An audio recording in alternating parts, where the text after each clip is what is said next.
As previously discussed, the court reiterates concerns that the party seeking the injunction, i.e. the people of the state, would suffer irreparable harm if the injunction is not issued.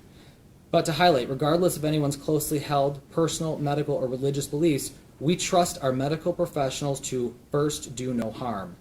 To impose criminality under MCL 750.14, as previously mentioned, thus denying care, preventing care, thwarting care, or deferring care to a more favorable jurisdiction, squarely contradicts our medical professionals' duties, oaths, and the standard of medical care.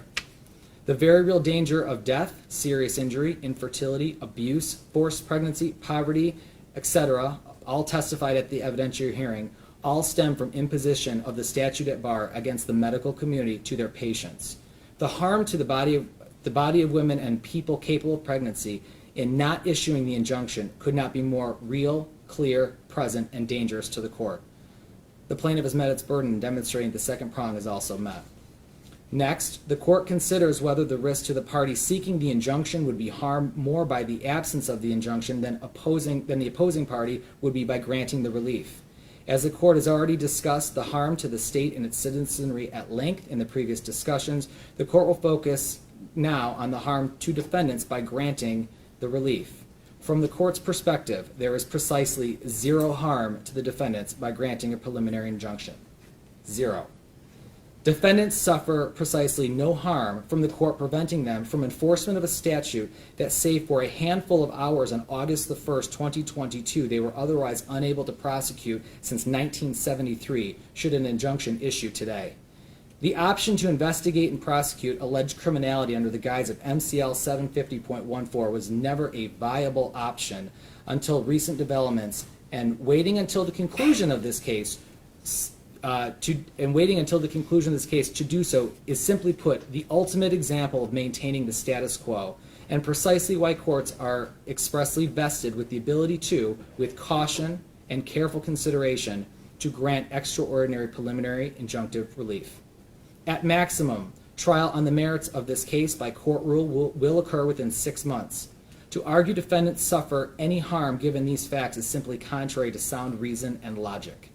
If, at the conclusion of this case, the court finds MCL 750.14 is constitutional, in whole or in part, defendants will be free to prosecute, with the great governmental resources available to them, the crime they wish to exercise their prosecutorial discretion to investigate today.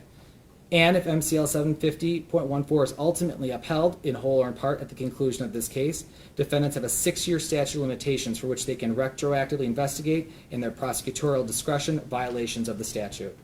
Conversely, should they be allowed to prosecute under MCL 750.14 today, and tomorrow our Supreme Court finds the statute unconstitutional, or the proposed constitutional amendment nullifies MCL 750.14, there will be providers who could be charged with felonies that will result in loss of their liberty if incarcerated and livelihood if they lose their medical license. The number of women impacted under this scenario, whether forced to give birth or to relocate to seek medical care, suffer irreversible uterine damage from an untreated ectopic pregnancy, to name a few plausible of many horrific outcomes, is unquantifiable for purposes of this scenario. In light of the fact this court finds no harm whatsoever to the defendants in being enjoined from being able to enforce this one particular statute, given the nature of these proceedings, the court suggests the county prosecutors focus their attention and resources in the meantime to investigation and prosecution of criminal sexual conduct, homicide, arson, child and elder abuse, animal cruelty, and other violent, horrific crimes that we see in our society, that they are fully capable of investigating and prosecuting, all while being enjoined from enforcement of MCL 750.14. As the court noted on August 3, 2022, the county prosecutors are also free to exercise their discretion to prosecute under MCL 750.30, the crime of adultery, also a felony, which, as far as this court is aware, has been declined to be prosecuted in any Michigan jurisdiction in all of recent memory. The plaintiff has satisfied this prong as well. Finally, the court must weigh the harm to the public interest if the injunction is issued. As previously discussed, the harm to the public only stems from not issuing an injunction here.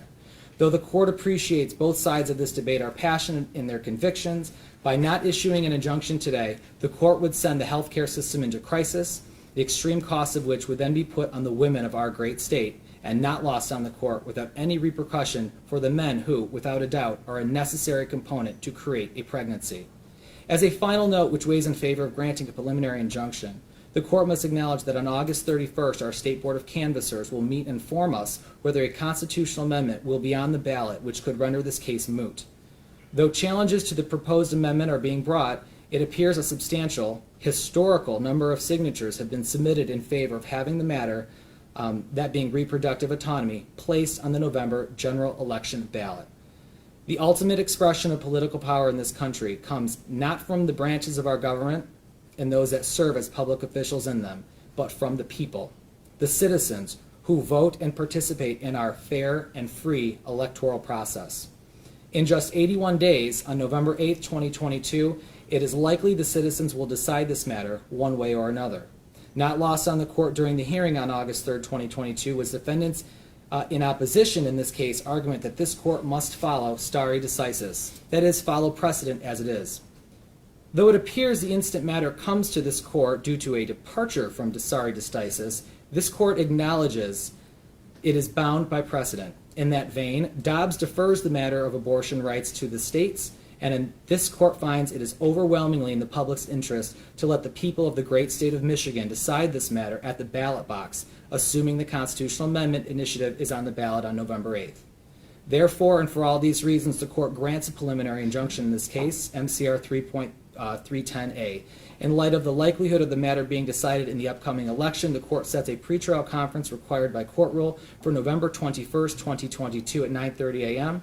The court will set a trial date at which will occur by court rule no later than February 19th, 2023, if needed. Until further order of this court, defendants are hereby enjoined from enforcement of MCL 750.14 in all respects. The court finds the unique circumstances of this case, the procedural and factual predicate, the risks associated to the public compel judicial intervention of this magnitude. As a final note, the court reminds the public that the final date to register to vote is October the 24th, 2022. Thank you, folks. That's all.